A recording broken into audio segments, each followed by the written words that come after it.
Hi, my name's Daniel, and in this video I'll be showing you how to use Zend Server's deployment feature in Zend Server 6. Zend Server deployment allows you to package an application and deploy it, making it available for users on the web. Zend Server will handle the web server configurations and other necessary actions to deploy the application.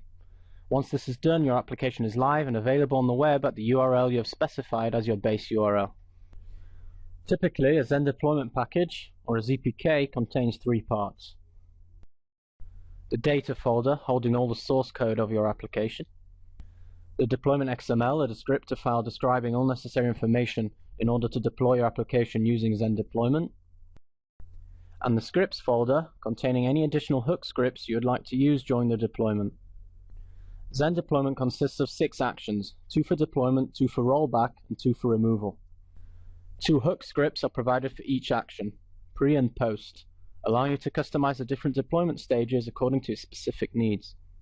For example, this post-staging hook script will replace entered values for defined user parameters after the staging process ends. In Zend Server 6, the deployment package can also include pre-configured and customized monitoring and caching rules. We'll see these later on. Deployment can be done using Web API, but in this video we'll be using the Zend Server 6 user interface. Deployment is handled from the Apps page, under the Applications tab. To begin the process, we're going to click the Deploy Application button in the action bar, and the Deploy Application wizard is displayed. Right, so our first step is to upload the application package. The success message at the top of the dialog tells us that we succeeded in uploading the package. On the second page of the wizard, we're going to define the application's properties. As you can see, the application name and version number are automatically defined. The display name is the name that Zend Server will display for this application. The virtual host field automatically displays the default server that is defined on the settings page under the administration tab. If you have not yet defined a default server, the default virtual host on your server will be used. You can add a new virtual host by clicking Add New. In the Path field, we will enter the second part of our base URL, which can only be a directory. As you type, the URL of the application is updated below. Leaving this field empty will deploy the application on the virtual host's route. The next step is to read and accept the terms specified in the application's end-user license agreement. But obviously in this case, we're going to jump right to the prerequisites validation page. In this case, Zend Server has notified us that the package prerequisites call for the MySQL extension to be loaded, and that the extension is currently not loaded. Clicking this link will open Zend Server in a new tab and lead us to the correct page in the user interface, allowing us to fix the configuration mismatch. So we're now going to locate the MySQL extension, load it, and then restart Zend Server to apply the changes.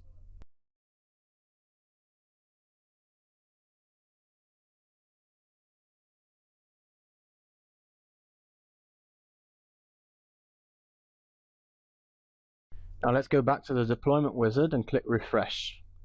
Zend Server confirms that all is well this time, and we can carry on to our next step.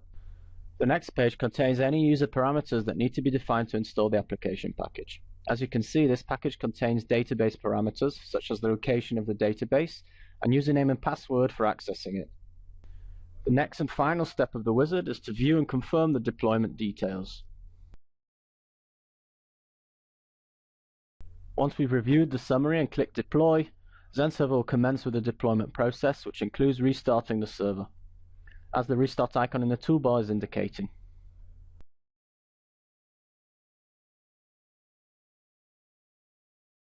Our application is now live and available on the web at the URL we specified as our base URL.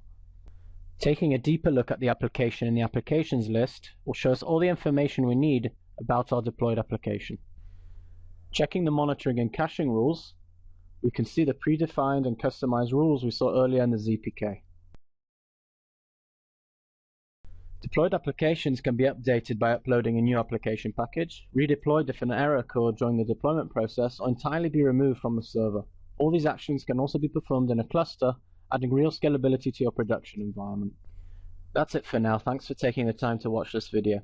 If you have any ideas for improving Zend Server 6 that you'd like to share with the Zend Server team, please don't hesitate to contact Zend.